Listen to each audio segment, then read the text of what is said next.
Tranche de vie. Tranche de vie. Le récit sans maquillage du travail quotidien des serviteurs du pays dans l'administration de la Polynésie française. Mon nom est Aruarua Oninonino. Ce n'est pas mon vrai prénom. Ce n'est pas mon vrai nom non plus, je ne suis pas fou. Chez nous, on sanctionne les lanceurs d'alerte qui signalent les abus des privilégiés. Je voulais vous raconter cependant ma réalité. Je travaille dans un service du pays à vocation économique. Ce service exerce notamment des missions de contrôle, et pour cela il envoie des agents dans les îles. Jusqu'à il n'y a pas si longtemps, ces contrôles réglementaires, qui n'ont rien de bien compliqué, étaient effectués par des agents de catégorie B ou C. Compte tenu du caractère spécifique des îles et de l'approche culturelle particulière à adopter dans ces endroits reculés, le service avait pris soin d'envoyer du personnel local, ou bien des agents intégrés de longue date au Fénois. Mais voilà que depuis quelque temps, un fonctionnaire d'État détaché dans notre administration, un FEDA, s'empresse de saisir toutes les opportunités possibles pour effectuer ces contrôles. Au départ, cet agent a été recruté pour ses compétences en matière de formation. Pour autant, ces formations ont été délivrées avec une extrême retenue, juste ce qu'il faut pour dire que quelque chose a été fait. Le problème, c'est que la formation ne fait pas beaucoup bouger et la Polynésie est un vaste et beau territoire. Alors, il s'est progressivement formé à la géographie de la Polynésie en s'orientant davantage vers le contrôle que la formation pour laquelle il avait été recruté. Ainsi aujourd'hui prend-il soin de planifier des contrôles dans les îles et atolls qu'il ne connaît pas. Lorsqu'un planning propose de revenir sur un endroit qu'il a déjà découvert, il ne s'inscrit pas. En revanche, il est le premier à s'imposer dès lors qu'il s'agit de découvrir un nouvel espace de beauté, aux frais de l'administration. S'il n'y avait que cela, l'affaire prêterait simplement à sourire. Mais voilà que pour tenter de conserver un cadre dont notre administration a réussi à se passer pendant des années, notre hiérarchie est en passe de lui attribuer des indemnités de suggestion spéciale au niveau 37, soit 180 000 francs CFP par mois. Qu'est-ce qui peut justifier pareil traitement pour un FEDA dont notre administration a parfaitement su se passer pendant des années?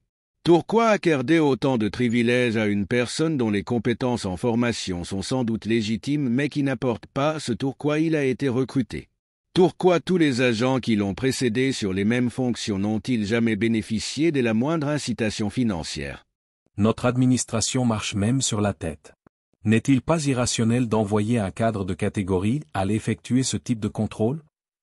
Alors que bien des agents locaux de catégorie B ou C y sont rodés? Comment peut-on après cela nous parler de la nécessité d'une bonne gestion des deniers publics, quand on gaspille ainsi la ressource? Depuis que l'information est connue, je suis démoralisé et abattu comme bon nombre de mes collègues. Président refuse d'augmenter les catégories D, mais augmente de 180 000 francs par mois un FEDA. Quel mépris, quel manque de considération pour tout le travail que nous avons accompli avant que ce FEDA ne soit recruté. Le nouveau ministre de l'économie doit considérer comme son prédécesseur Tevaiti Pomare que les FEDA ont une compétence indexée sur leur rémunération qui les rend à 1,84 fois plus intelligents que nous. Avant son arrivée, pourtant, les contrôles étaient effectués sans difficulté et sans lui, ils le seraient également. Par ailleurs, n'ayant pas encore totalement assimilé la culture locale, il ne participe pas véritablement à la bonne perception de notre administration dans les îles, pour le dire poliment. Le malaise dans notre administration n'est pas récent. Il est dénoncé depuis au moins 4 ans par le syndicat de la fonction publique, qui a largement médiatisé sur ce sujet. Avec le nouveau gouvernement, nous pouvions espérer plus de discernement dans le recrutement des FEDA et une réelle évaluation de leurs apports dans l'administration polynésienne. Quelle déception de constater que non seulement il n'en est rien, mais qu'en plus, on creuse une inégalité de traitement entre agents d'un même métier. Difficile d'avoir envie de s'investir professionnellement quand on crée autant d'inégalités de traitement. Le pire c'est qu'après, ma hiérarchie viendra critiquer mon manque de dynamisme, d'initiative. Je serai critiqué pour me limiter au minimum dans mon quotidien. Ma direction ne se posera sans doute pas la question du pourquoi ce changement de comportement, que je ne serai vraisemblablement pas le seul à adopter. À force de créer des inégalités, ne vous étonnez pas que le malaise enfle dans nos services et établissements. Voilà, je suis un fonctionnaire comme il en existe sans doute bien d'autres confrontés à la même situation que moi.